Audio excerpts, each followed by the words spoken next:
no ar. Dr. Vander Rossetti Júnior, tudo bem, doutor? Tudo bem, Irene? Prazer estar aqui com você no seu programa. Espero que a gente possa aí trazer um pouco de uma palavra, um esclarecimento a respeito do Judiciário de Piracicaba. Doutor, quais são as consequências da greve do Judiciário para a população que necessita urgentemente, né, do julgamento em suas causas? Olha, Irene, o que eu posso dizer para você, para os nossos telespectadores, para o Mário aí que pergunta, é o seguinte. Infelizmente, o Judiciário ficou parado por um período muito longo. Nós ficamos parados por aproximadamente 125 dias. Essa foi uma greve dos funcionários do Poder Judiciário. Os juízes continuaram trabalhando, mas sem os funcionários muito pouco se pode fazer. É importante que a gente ressalte aqui o trabalho dos servidores. Os servidores são extremamente dedicados e nós precisamos deles. Sem eles o Judiciário realmente não anda. Nós estamos acreditando que nós conseguiremos tirar o atraso decorrente da greve num período aí de aproximadamente 8 meses. Os menos otimistas falam em 2 anos. Nós somos do time dos mais otimistas e nós esperamos que com 8 meses, pelo menos, a gente consiga colocar mais ou menos em dia a casa aqui em Piracicaba. Nós já estamos num processo de mutirão lá com os funcionários. Os juízes também estão se empenhando em refazer as suas pautas e tentar aí, de alguma maneira, minimizar o prejuízo para a população. A justiça já é morosa por natureza, né? Pela própria essência da atividade. Nós já somos demorados demais. Eu sempre brinco com isso, que acho que a justiça demora muito.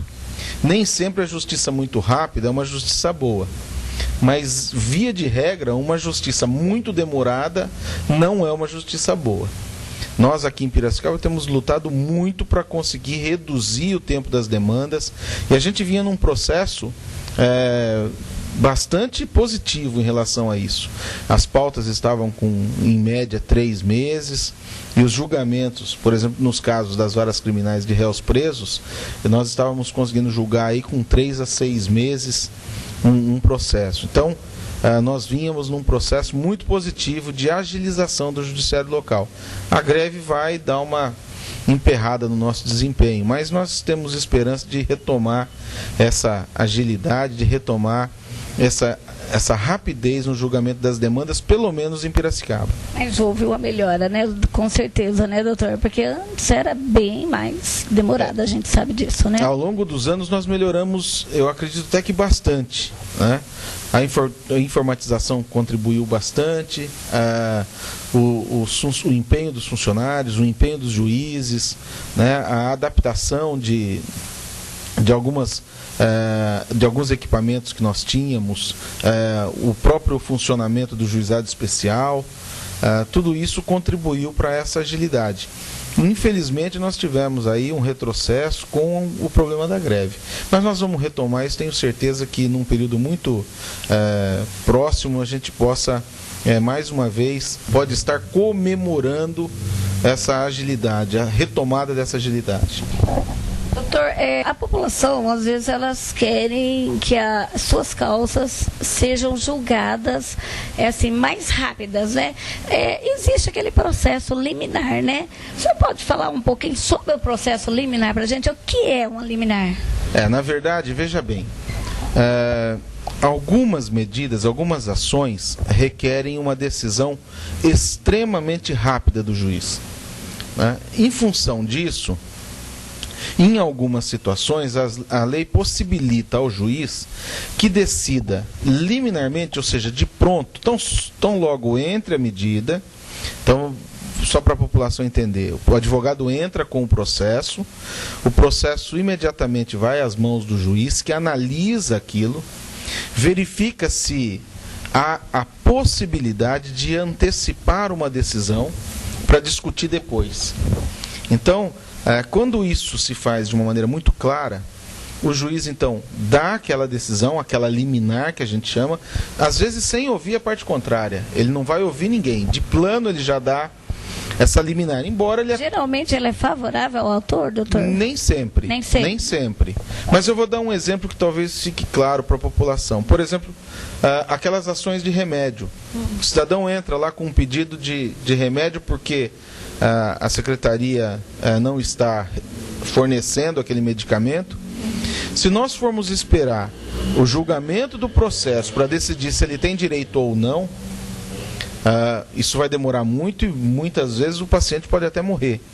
Então o juiz liminarmente pode decidir e pode dizer, olha, determino que a secretaria forneça aquele medicamento. E agora nós vamos discutir. Aí o processo vai ter o andamento normal e se porventura... o cidadão tiver o direito, então o juiz vai ratificar esse direito na sentença.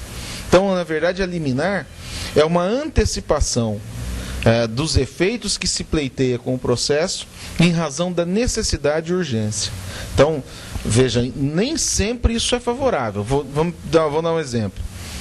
Eu entro lá com um pedido liminar de mudança de guarda.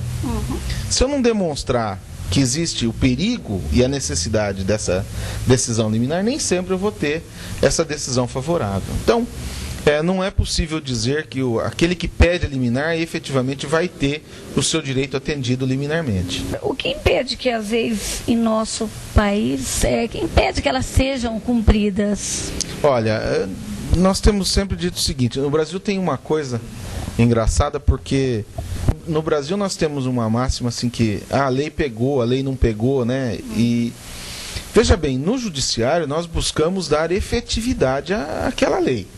Então, se você tem uma norma e ela tem vigência, ela vamos dizer, está viva no nosso ordenamento jurídico, para todos os efeitos nós vamos julgar de acordo com aquela lei que está lá, né? Eu acho que o maior problema do Brasil, no meu modo de entender, em relação ao cumprimento das leis, está relacionado à fiscalização da própria legislação. Por exemplo, um exemplo claro que a gente tem.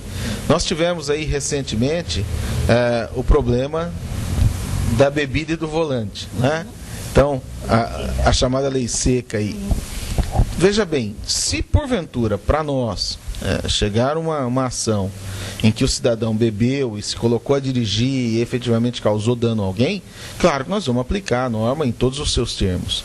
Agora, é preciso que exista fiscalização para que o cidadão saiba que se beber e se colocar a dirigir, provavelmente ele vai ser autuado e vai ser, entre aspas, flagrado nessa situação. Então, no meu modo de entender, o problema nosso não é só de não cumprimento das leis, mas é de problema de fiscalização, efetivamente.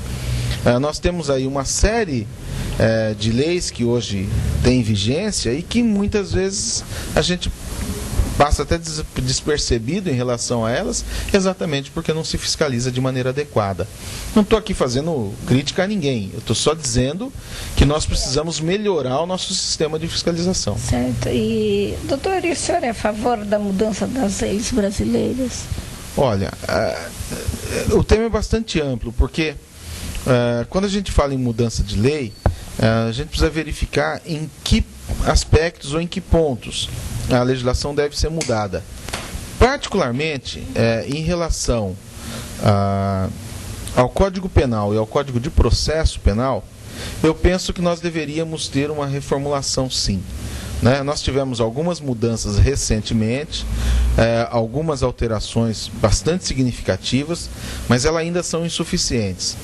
Acho que nós devemos nos preocupar de uma maneira mais efetiva com aquelas condutas mais graves, tratar de uma maneira mais severa aquelas condutas mais graves e buscar, eu tenho sempre dito isso, as medidas alternativas, penas alternativas, outras medidas não prisionais para aqueles delitos mais leves.